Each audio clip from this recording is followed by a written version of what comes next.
L'Assemblée va à présent entendre une allocution de son Excellence Julius Maada Bio, président de la République de Sierra Leone. Je prie le protocole d'accompagner son Excellence que j'invite à prendre la parole devant l'Assemblée.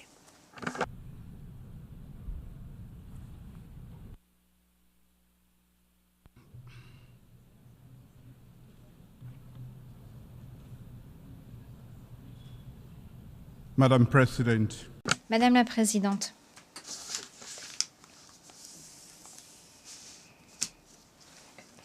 je félicite son Excellence Philémon Yang de son élection à la présidence de la 79e session de l'Assemblée générale des Nations unies. Soyez assurés du plein soutien de la Sierra Leone lors de votre mandat. Je remercie du fond du cœur son Excellence Denis Francis de sa remarquable direction de la 78e session de l'Assemblée générale des Nations unies.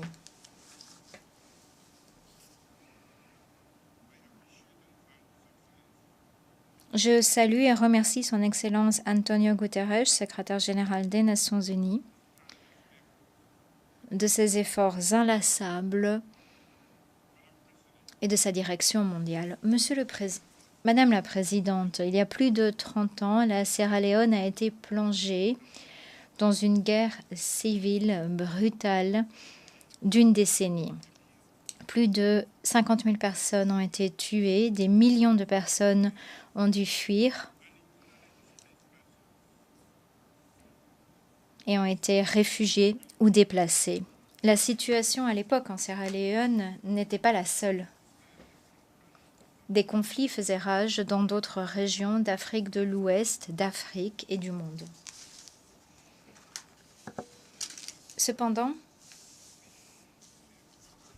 en Sierra Leone, nous avons pu surmonter ces obstacles grâce à une vision partagée de la paix par le truchement d'un dialogue sincère, d'une direction engagée et de l'action.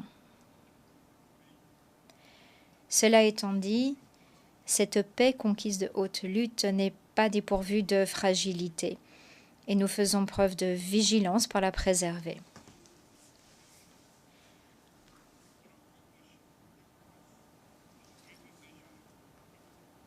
L'expérience de la paix qu'a faite la Sierra Leone illustre l'importance de l'appropriation de la participation grâce au dialogue, au partenariat avec la CEDEAO, les Nations unies, la communauté internationale, qui a conduit aux dividendes de la paix. Cette histoire a façonné notre action au Conseil de sécurité depuis le début de notre deuxième mandat, en janvier de cette année. Voilà près de 9 mois que la Sierra Leone, membre élu du Conseil de sécurité, s'efforce d'être la voix de la raison, de jeter des passerelles de façon aussi objective qu'équilibrée. Nous continuerons de défendre le respect du droit international et de la Charte des Nations unies qui doivent être appliquées pour garantir la protection des civils, mettre un terme à l'impunité grâce à l'application du principe de responsabilité. Et nous chercherons à promouvoir le dialogue pour parvenir au règlement pacifique des différends. Notre attachement à ces principes est plus important que jamais. En effet, nous faisons face à des conflits de grande ampleur au Moyen-Orient, en Afrique, en Asie et en Europe de l'Est.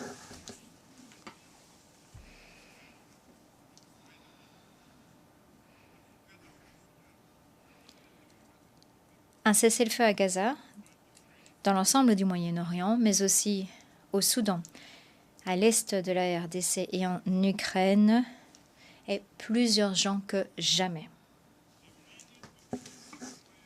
Une action immédiate est nécessaire pour éviter de perdre plus encore de vies humaines et éviter davantage de souffrances humaines. Il nous faut agir ensemble pour mettre un terme à tous les conflits, engager un dialogue sincère pour que les pays puissent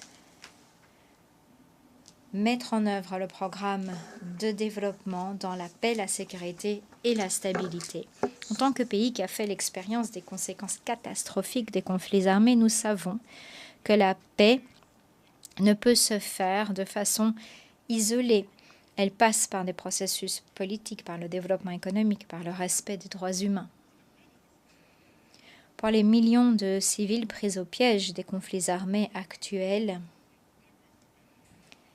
la condamnation et l'expression de la solidarité ne suffisent pas. Il nous faut agir de concert en tant que Nations unies et nous engager ensemble à mettre un terme au cercle vicieux de la violence et à donner aux civils innocents la possibilité d'enfin jouir de la paix et de la prospérité pérenne. Au Sahel, en Afrique de l'Ouest, les dirigeants régionaux n'ont eu de cesse de trouver des solutions urgentes pour relever les multiples défis pour la paix et la sécurité, notamment pour endiguer la propagation du terrorisme et de l'extrémisme violent. J'exhorte la communauté internationale à redoubler son soutien aux initiatives de paix menées par l'Union africaine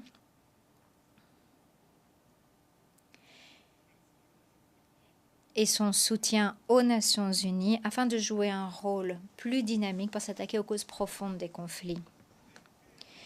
La sûreté et la sécurité des peuples du Sahel et des régions d'Afrique de l'Ouest dépendent d'un engagement pris par toutes les parties prenantes à participer à un dialogue politique, aux efforts diplomatiques et à faire en sorte que l'on apporte aux pays qui sont en première ligne le soutien nécessaire, le Burkina Faso, le Mali, le Niger. L'engagement en faveur de transition politique est nécessaire, mais ne peut jamais se faire au détriment de la sécurité de citoyens vulnérables. Il est possible de s'engager et d'agir sur les deux fronts.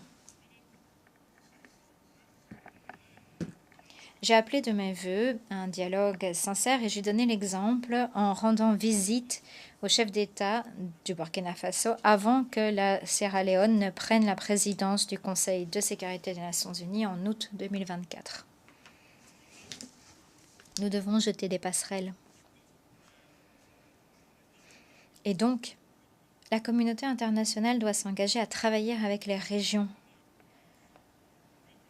pour parvenir à des solutions faisant fond sur le dialogue, sur les efforts de la région, des solutions que la région peut s'approprier. Monsieur le Président, notre mandat actuel au Conseil de sécurité de l'ONU nous a confortés dans notre conviction de l'urgence de la réforme. Près de 80 années après sa création, le Conseil de sécurité est anachronique. Sa composition déséquilibrée est injuste et en décalage avec les réalités actuelles, ce qui sape sa légitimité et son efficacité. Malheureusement, l'Afrique en reste l'indubitable victime. Sans changement structurel, l'efficacité et la légitimité du Conseil de sécurité continueront d'être remises en cause. Lors d'un débat historique couronné de succès que j'ai présidé pendant la présidence de la Sierra Leone du Conseil de sécurité au mois d'août, portant sur l'importance de remédier à l'injustice historique et de renforcer la représentation effective de l'Afrique au Conseil de sécurité, je me suis exprimée, représentant un continent qui de longue date a été sous-représenté dans les processus décisionnels qui façonnent notre monde sur les questions de paix et de sécurité. Ce débat a revêtu une importance incontestable. En effet, il convient de remédier à l'injustice historique envers l'Afrique. Deuxièmement, l'Afrique doit être traitée comme un cas particulier. Troisièmement, dans le cadre du processus de réforme, elle doit avoir la priorité.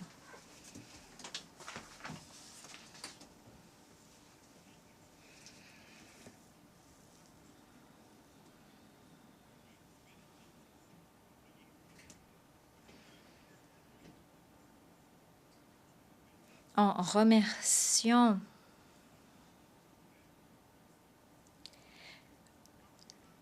les différents participants du soutien dynamique apporté par plusieurs groupes régionaux ainsi que les États membres invités à ce débat. Et les faits sont désormais très clairs. L'Afrique de longue date a été ostracisée dans les processus décisionnels mondiaux. Sa voix n'a pas été entendue. L'héritage du colonialisme, de l'exploitation économique, de la marginalisation politique a laissé de profondes cicatrices sur le continent africain, ce qui a nui à son développement, sa stabilité et son influence dans les affaires internationales. Il en résulte une représentation insuffisante sur les questions qui touchent directement le continent, telles que la prévention des conflits, le règlement des conflits, les opérations de maintien de la paix ou encore le développement durable. Pour relever les défis pesant sur la sécurité mondiale à l'heure actuelle, nous avons besoin d'une sagesse collective, de la coopération de toutes les nations, pas uniquement d'une poignée de nations ou des pays les plus puissants sur le plan militaire ou économique.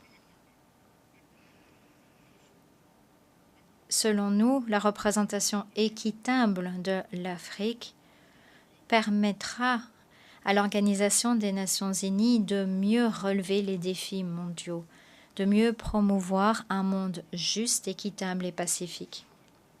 En tant que coordonnateur du comité des 10 de l'Union africaine sur la réforme du Conseil de sécurité, la Sierra Leone reste déterminée à promouvoir et à défendre la position africaine commune telle que consacrée dans le consensus des Ulwini et la déclaration de Sète, et nous appelons à soutenir ces documents.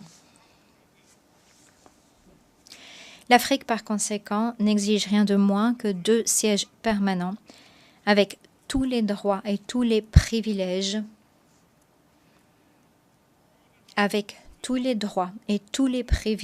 des membres permanents, y compris le droit de veto, ainsi que 2 sièges supplémentaires dans la catégorie des membres non permanents du Conseil de sécurité.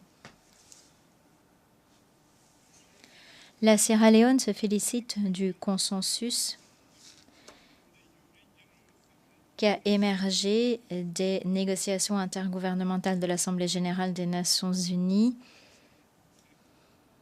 et qui a été transposé dans le pacte pour l'avenir afin de remédier à l'injustice historique faite à l'Afrique en priorité et à traiter l'Afrique comme un cas particulier pour améliorer la représentation des groupes et régions sous-représentés et non représentés. Œuvrons de concert pour remédier à cette injustice historique. Créons un Conseil de sécurité qui soit le reflet de la diversité du monde actuel. Comme je l'ai dit lors du débat du Conseil de sécurité, l'époque des demi-mesures et des progrès graduels est révolue.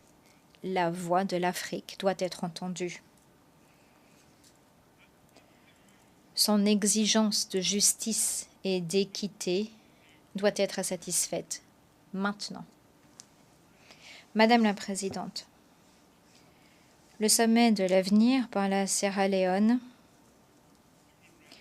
touche à la paix, aux droits humains, aux dividendes de la démocratie pour tout un chacun, partout, maintenant.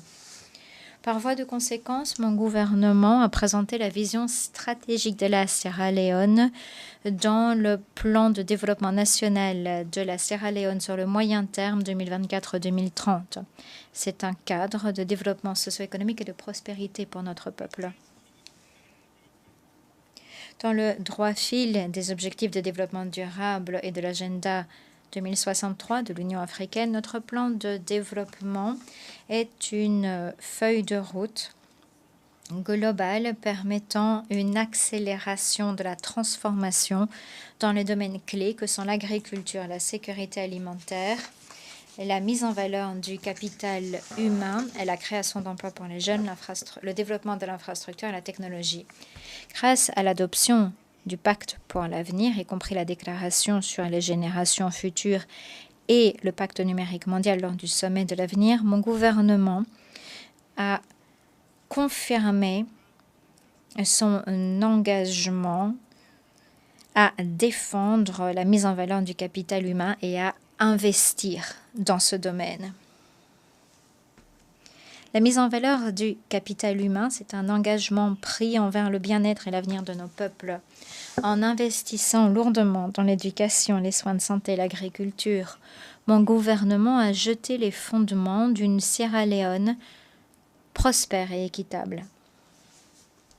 Au cours des 6 dernières années,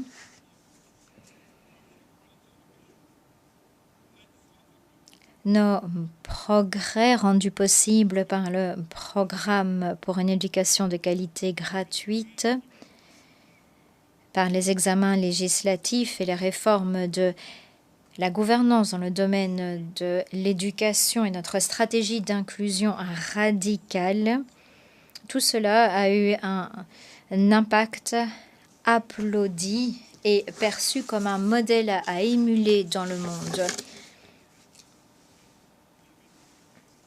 Nous nous félicitons du principe consacré dans le pacte numérique mondial pour garantir des technologies émergentes, sûres, fiables, y compris l'intelligence artificielle qui offrira de nouvelles possibilités d'accélérer le développement et de ne pas faire de laisser pour compte. En matière d'égalité des genres et d'autonomisation économique des femmes, des grands progrès ont été faits et mon gouvernement lèguera ces progrès aux générations d'aujourd'hui et de demain.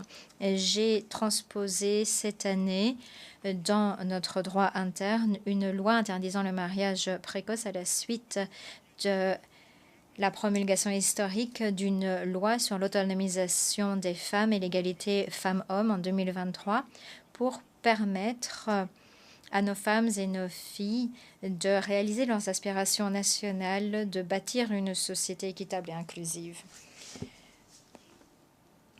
Je confirme mon engagement à faire en sorte que toutes les femmes et les filles vivent dans un environnement sûr et aient la possibilité d'exploiter pleinement leur potentiel et de prospérer sur un pied d'égalité dans le monde.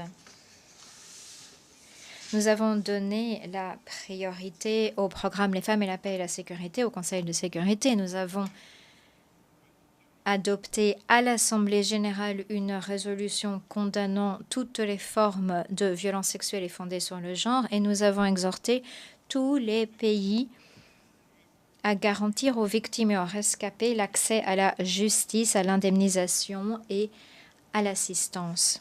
Nous continuerons de défendre les droits des femmes et des filles dans le monde. Et par conséquent, c'est avec un plaisir que je vous annonce que la Sierra Leone va commencer les préparatifs qui conduiront à la convocation d'une conférence diplomatique afin d'adopter un instrument international juridiquement contraignant sur l'accès à la justice pour les rescapés de violences sexuelles. Le projet du traité de Freetown, à la suite du succès remporté par la résolution des Nations Unies sur l'accès à la justice, au recours et à l'aide pour les rescapés de violences sexuelles. Madame la Présidente, ne pas faire de laisser pour compte, œuvrer de concert pour le développement durable signifie qu'il nous faut mettre un terme aux inégalités économiques mondiales et veiller à ce que les gouvernements dans les pays moins avancés puissent appliquer les dividendes de la démocratie. La crise d'endettement est ingérable, les flux de capitaux sont insuffisants, les changements climatiques ont des impacts catastrophiques. Le financement climatique fait défaut, les conflits, l'instabilité politique se multiplient de par le monde et il est donc de plus en plus probable que les pays en développement ne pourront pas réaliser les ODD. Le rôle des institutions de financement du développement pour appuyer les objectifs des plans de développement nationaux des pays à faible revenu, notamment ceux insistant sur les ODD, revêt une importance capitale pour leur développement socio-économique. À l'occasion du sommet des chefs d'État africains de l'Association internationale du développement à Nairobi en avril de cette année, la Sierra Leone avait sans réserve appuyé le communiqué de Nairobi, un communiqué qui illustre l'aspiration collective des chefs d'État africains présents pour revoir à la hausse le soutien au développement en Afrique grâce à la reconstitution des fonds IDA 21. Et je voulais me faire l'écho de ce soutien exprimé lors de la réunion du mois d'août. Le financement dans des conditions préférentielles et abordables de l'IDA permet aux dirigeants africains de développer leurs économies, d'améliorer l'éducation, les soins de santé, de faire face aux conséquences des changements climatiques, d'améliorer l'accès numérique à l'électricité sans exacerber une dette intenable. En conclusion, Madame la Présidente, la fin de la Deuxième Guerre mondiale en 1945 non seulement a rassemblé les dirigeants, mais les a également amenés à coopérer. C'est ce qui a marqué l'avènement du multilatéralisme.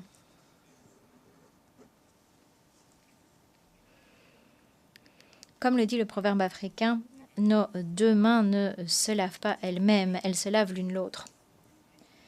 En tant que dirigeants, nous devons coopérer pour réaliser les objectifs de ces Nations Unies, pour parvenir à la paix, à la sécurité, à la stabilité, à la prospérité pour nos peuples. Les divisions et une compétition malsaine ne conduiront qu'à la destruction de l'humanité. Soyons unis dans notre diversité. Veillons à ce que les droits des faibles et des minorités soient protégés. Préservons notre système multilatéral. Coopérons. Agissons de concert pour promouvoir la paix, le développement durable et la dignité humaine des générations présentes et futures, en ne laissant personne de côté. Merci. On behalf of the Assembly, I wish... Au nom de l'Assemblée générale, je remercie le président de la République de Sierra Leone.